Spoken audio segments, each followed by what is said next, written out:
Blueberries is not a PCT drug either. Anyway.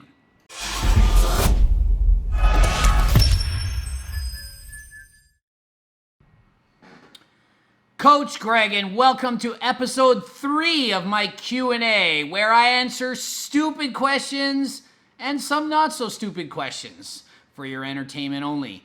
I'm not a doctor, I don't know anything, so I'm not giving you advice. I'm just telling you some basically dumbass things that I think about whatever your questions are. Don't actually do anything I say, just listen to it, and then when the video is over, watch another one. And then when that's over, forget everything I said and go on with your day. So without further ado, let's get started. John Doe says, dude, you remind me so much of Gilbert Gottfried. I would say I've read that comment 195 times. If I had to guess, over under 195 times. And who is this dude? Well, he has a very odd and unique voice, and I guess that my voice is annoying. So that would be the comparison there. What would you like for breakfast? He goes, I'd like some fucking French toast. She says, what did you say? He says, I want some fucking French toast. Perfect. I could see that. Ship-Shape Music asks, if coconut oil is no good, what should I cook eggs with? Well, it's not that coconut oil is no good. It's that all oils have a lot of calories. So if you're trying to diet, you want less calories. If you're adding in 150 calories of coconut oil to your French toast, well, you just ate an extra 150 calories. You could have ate an extra French toast, not had the coconut oil. So, what oil should I use? Well, I get it's all the time. It's a very popular question, to be honest. What can I use if I can't use oil? It's called cooking spray. Pam, spray the shit on a frying pan. Spray for 1 second. Stop cooking. It's not 1952 with cast iron pots. Non-stick pan, 1 second spray. 10 calories per second. Shh. That's 50 calories. Count the calories. You can't just spray the shit out of it. Don't take your popcorn and spray the shit out of it with oil and think, oh, there's no calories. Oh, I use basil spray. It's got 0 calories per spray. And you spray 50 times. And it's like, what's the ingredient? Oil. And it's like, dude, they round off calories. If it's under 5, they round it down to 0. Stop cooking with oils. The calories add up. I'm not here to say oil is bad. I'm here to say you need to be in a calorie deficit to lose weight. So stop wasting calories on omelets and French toast and shit like that and cooking vegetables. It's wasted calories. You want to get your calories and be satisfied, not waste a bunch of calories in a frying pan, okay? Riley Evans asks, Greg needs to read up. Well, he doesn't ask. He thinks he's so smart. Greg needs to read up on MMA weight cuts. Fighters routinely cut 20 plus pounds of water and put it back on in 24 to 36 hours. So, routinely, no. Some, yes. And do you know how they do this? Because they're drug cheats. Do you know how I know that? Because it's illegal in a drug-tested sporting event such as MMA, where they do drug tests. Don't believe that they don't. Think of John Jones failing the drug test for T-ball. They drug test. Guess what's not allowed? You're not allowed to inject IV fluids, intravenous, in your veins. So you know how everyone does the IVs? It's a drug cheat. You're cheating to do that. Those who are gaining 20 plus pounds of water and showing up looking shredded the next day are cheating. They're cheating. Okay? It's not normal. It's not allowed. I mean, a lot of you probably didn't even know that. It's like, well, no. You can't even use an IV for, like, vitamins. You can't even, like, if you're hungover and you get, like, and you're in Vegas and the nurse comes in and they hook you up to the IVs and they add water to you to rehydrate better. Nope, you're fail. If you post that on Instagram and you're a drug tested athlete, you're banned. Look at the swimmer. A swimmer failed for this, okay? And he made a post saying, oh, I took my vitamin shot or whatever IV, and they banned him. So MMA fighters usually cut a lot of water. Yeah, we drink no water. As if I haven't cut more water than MMA fighters. I've cut weight, I don't know, 65 times, 20 pounds very often. It sucks. And when you rehydrate, it's hard to get all that water back. And as a bodybuilder, you can't cut 20 pounds, make weight, and put 20 pounds back on because you'll look bloated and you look like a piece of shit and a water balloon on stage. You cannot look like that. You need to stay hard and dry. You can't just fill up and have a belly. So when you make weight, lose 20 pounds to make a weight class in bodybuilding, you're not putting weight back. Nobody can convince me that the 212 guys who compete at 212 compete at 230. Absolute bullshit. Most people who weigh in at 212 compete less than 212 the next day.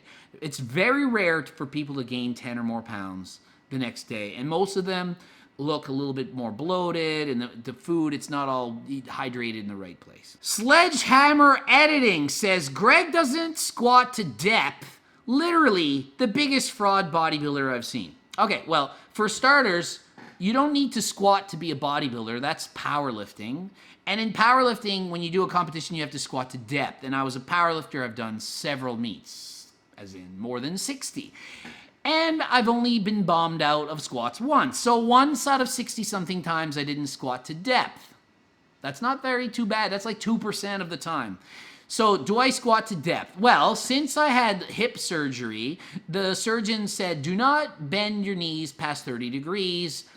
As in, don't ever squat to depth again, because if I do, I'm a complete and utter moron, because I'll end up like Ronnie Coleman. So do I even squat anymore? No. So I don't even squat because I can't, because the surgeon told me not to. Am I allowed to run? No. Well, I can, but the surgeon said if I'm an idiot and want to be like Ronnie Coleman, then I should run. So what did he say? Bike ride. That's what I can do, bike ride, because I'm 44 years old. I've been training like an animal since I was 10, and I'm born with a predisposed hip joint to be bad, okay? Femoroacetabular impingement, cam type I have. I need surgery on my left hip. I've already had it on my right. I'm procrastinating because I figure I'll just get a hip replacement or something. So when I don't squat all the time, or if I don't squat low enough, or I don't leg press to parallel, it's because I can't, because I don't want to be a cripple. Okay, big difference. Mr. Critic says, why haven't the steroids you taken thickened your voice? Well, the answer is because steroids don't thicken voices. Duh!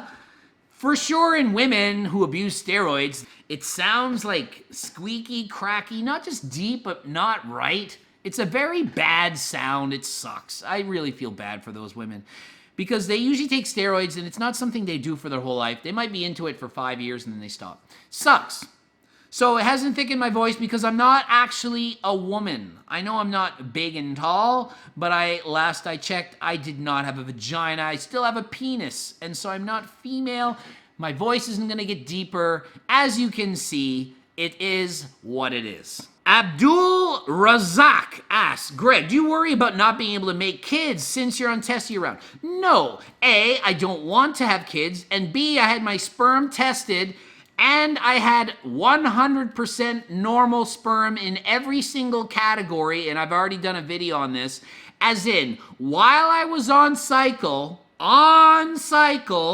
sperm donate, test it, mobility, everything perfect. The myth of steroids being the death of fertility is complete bullshit. Do you know how many IFBB pros have kids? Do you know how much steroids most bodybuilders do? A lot. And they have kids, so stop thinking that steroids are gonna screw up your chance of having kids. I don't even wanna name how many people have kids while taking steroids, not even after. Chris Rocco asks, is Chris Bumstead natural, and is he a black guy? And the answer is Chris is in fact a black natural guy. Eric B asks, well, when you're on the good stuff gear, you can pretty much eat what you want and still lose weight. If you're natural like some of us, every calorie is a make or break it for the abs. Moron. Such a moron. So stupid are these people. I don't know how I keep it together reading comments like this. One of my favorite things is that people forget that I've trained natural more than probably 99% of the people who write the comments, because I started training at 10 and I did 42 shows natural. That's a lot of natural shows. I trained and competed and dieted natural almost more than everyone in the world, okay? I'm not bullshitting. I did so many natural shows, it's not even funny. It's stupid. When I was natural, I had to eat in a deficit to lose weight. When I'm on steroids, I have to eat in a deficit to lose weight. The laws of thermodynamics don't change. You need a deficit, calories in, calories out. If you take steroids, you don't suddenly burn 5,000 calories a day more than normal, and you can eat what you want. Have you not seen most bodybuilders in the off season? They're fat pieces of shit. They bulk up, force feed, and they get fat. They don't bulk up, force feed, and get huge and ripped. Half the bodybuilders I know don't even have abs in the off season. They're not eating that much. I've coached thousands of people here, not 2,000, but over 1,000. I've had 3 people eat over 5,000 calories in my life of coaching. 3 on steroids. 3! That's not a lot. So forget thinking that the reason you're fat is because you're natural. If you were on steroids, you'd be fatter and bigger and not natural. So when you're natural, you're fat. When you're on steroids, you're still fat. Steroids don't burn fat. It's not a fat burner. Fat burners are fat burners. Steroids build muscle. You can't just eat what you want. People look at my diet and say, oh, the only reason he can eat French toast is because he's on steroids. That's such bullshit. It's so stupid. The reason I have bigger muscles than most people is because I'm on steroids and genetics and training for 34 years. But steroids is part of it. That's why I have 20 pounds more muscle than I would without it. Anyway, you get the point. Joshua Lagade asks, Greg, do you still utilize mk+gw? No, because I don't like being hungry because I'm trying to be lean. I'm on steroids so I can eat whatever I want, right? No. If I have mk+gw, I'm even more hungry, and I would be like so hungry all the time. It's like, oh, I don't like my life. Do you guys realize that after supper, like 5 o'clock, I literally only eat salad or a protein shake? That's it. And my dressing is literally like calorie-free syrup and Dijon mustard. So I'm eating like spinach and mustard and chicken and egg whites and casein protein with ice and a few strawberries. And I do a lot of cardio, ride a bike, and exercise. Do I eat French toast for breakfast? Big deal. I eat wraps with about that thick of spinach on it. I don't eat like magic amounts of calories. I haven't eaten rice in months. So think of it. I eat popcorn. It's got like 225 calories in a bag. I can't eat a lot. If I eat mk+gw, I get hungrier. I can't diet if I'm starving. Sorry. That's why I don't take it. Uchi asks, I'm pretty sure that I've read that administered growth hormone doesn't build muscle. It builds muscle. Lloyd Johnson asks, the biggest question not answered in this video series, can you skip the more traditional PCT, Nova and HCG, if you take mk+gw and GW instead? Come on, doc, the people need to know. The answer is that is not going to cause your body to produce testosterone. So mk+gw and GW are not PCT drugs. They don't make your body produce testosterone. They don't increase LH and FSH. They don't make you get test. What do they do? Well, MK is growth hormone related and GW is cardiovascular related. So it's going to improve endurance, and MK is going to help your IGF-1 levels, growth hormone. So it'll help build or retain muscle, help you have more energy in the gym and retain more size, but it has nothing to do with a PCT. So the answer is you should do both. Both. Okay? Both. Sammy Sidiquai asks, does blueberries reduce estrogen levels in men? No. So if you're on testosterone, you can't just add, I don't know if they saw me eating so many blueberries and think that, I don't know. You can't just say I'm going to add a pound of blueberries and I don't need an anti-estrogen. You can't skip your Femra or Letrozole, whatever, Arimidex, Nova, Clomid, whatever. You can't just say, I'm going to take blueberries instead. You need real drugs. Blueberries is not a PCT drug either. Anyway.